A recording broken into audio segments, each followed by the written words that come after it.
So ఆ విధమైనటువంటి colouring ఎందుకు ఇచ్చాడు అంటే అతనికి తనకు తాను నమ్మకం లేక, తన మీద తాను విశ్వాసం లేక, పైకి మాత్రం నేను అభివృద్ధి చేసినట్లు కనబడింటే, మీరు లబ్ధి పొందింటే మాత్రమే నన్ను సమర్థించండి అని చెప్తూనే లోపల మాత్రం అతను చేసినటువంటి వ్యవహారికం వేరే విధమైనటువంటి వ్యవహారికాన్ని చేశాడు అనేటువంటి విషయం తేటతెల్లమైంది. ఏం చెప్పాడు?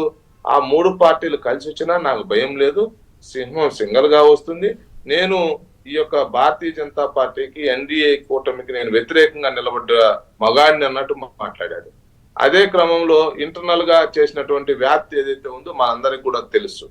కానీ ఇక్కడ అర్థం చేసుకోవాల్సినటువంటి విషయం ఏంటంటే, ఇప్పటికి కూడా వైఎస్ఆర్సీపీకి సంబంధించిన శ్రేణులు కొందరు ఉద్దేశపూర్వకంగా భారతీయ జనతా పార్టీ తోటి ఏదో లైజనింగ్ ఉన్నట్లు ఆ విధమైనటువంటి వాట్సాప్ గ్రూపుల్లో సోషల్ మీడియా మాధ్యమంగా చేస్తున్నటువంటి ప్రచారం ఏదైతే ఉందో దీన్ని భారతీయ జనతా పార్టీ 100% ఖండిస్తుంది.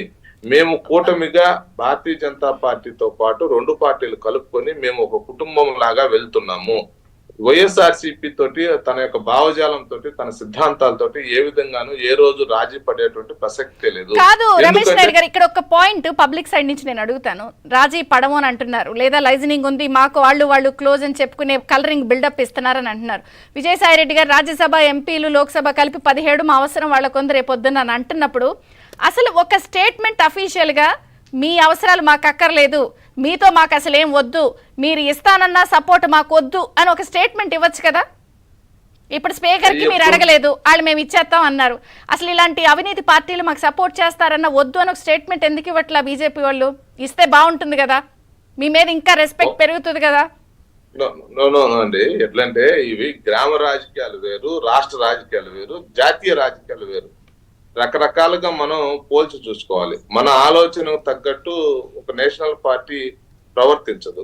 అక్కడ ఉన్నటువంటి వ్యక్తులు చాలా మెచ్యూర్డ్ గా వ్యవహరిస్తారు దేశ రాజకీయాల్లో. ఇప్పుడు స్పీకర్ కు సంబంధించినటువంటి విషయాన్ని తీసుకోండి, కాంగ్రెస్ పార్టీని కూడా సంప్రదించడం జరిగింది. కాంగ్రెస్ పార్టీనే కాదు, కమ్యూనిస్టులను కూడా సంప్రదించడం జరిగింది. ఇలాగా స్పీకర్ ఎన్నిక అనేది మనం కొంత ఇనానిమస్ గా చేసుకునేటువంటి ప్రక్రియలో భాగంగా కొందరిని సంప్రదించి ఉండొచ్చు కాక, అంత మాత్రాన మేము కమ్యూనిస్టులు మేము కాంగ్రెస్ ఒకటైపోం కదా. అలాగే అంటే నేను సిద్ధాంతాలు అనటం లేదు, అవినీతి ఆరోపణలు ఎదుర్కొంటున్నటువంటి ఇటువంటి దేశంలో ఇన్ని కేసులు, ఇది ఒక కేస్ స్టడీ. వైసీపీ అనేది, ఆ జగన్ గారు అనేది ఒక కేస్ స్టడీ. ఇలాంటి వాళ్లతో మీకు పూసుకోవద్దు రాసుకోవద్దు అన్నప్పుడు అక్కడ కూడా మీరు చాలా పెద్దన్న పాత్రలా పోషిస్తూ వద్దు మీరేమి ఇవ్వక్కర్లా మాకు అని అంటే ఇంకా బాగుంటుంది సార్. నేనేదే గ్రామ రాజకీయమో అనట్లా, ప్రజలు అలా చూస్తే ఇంకా బాగుంటది కదా అని. అంటే మన వ్యవహారికం ద్వారానే ప్రజలకు అర్థమైపోతుంది. మనం వాళ్ళు సర్వైవల్ ఎగ్జిస్టెన్స్ కోసం వాళ్ళు ఏదో రకరకాల కుప్పిగంతులు వేస్తుంటారు.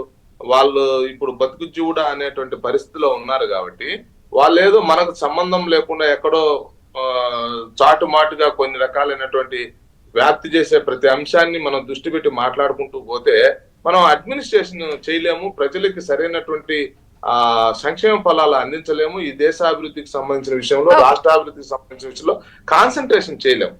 వాళ్ళు ఈ రోజు జగన్మోహన్ రెడ్డి యొక్క పార్టీని మనం ఎక్కువ మాట్లాడడం కారణంగా మరొకసారి మనమే ప్రజలకు ఇప్పుడు అతన్ని ఆ పార్టీని ప్రజలు ద్వేషించుకున్నారు, వ్యతిరేకించలేదు, ద్వేషించారు కాబట్టి అతనికి ప్రతిపక్ష స్థానం కూడా ఇవ్వలేదు. అతని గురించి మనం పదే చర్చించడం కారణంగా మనం పెద్దోని చేసినట్టు అవుతాము. ఇప్పుడు ఈ దేశంలో నరేంద్ర మోడీ గారు, భారతీయ జనతా పార్టీ, లేకంటే చంద్రబాబు నాయుడు గారు, పవన్ కళ్యాణ్ అనేటువంటి వ్యక్తులు వీళ్ళు టాల్ పర్సనాలిటీస్.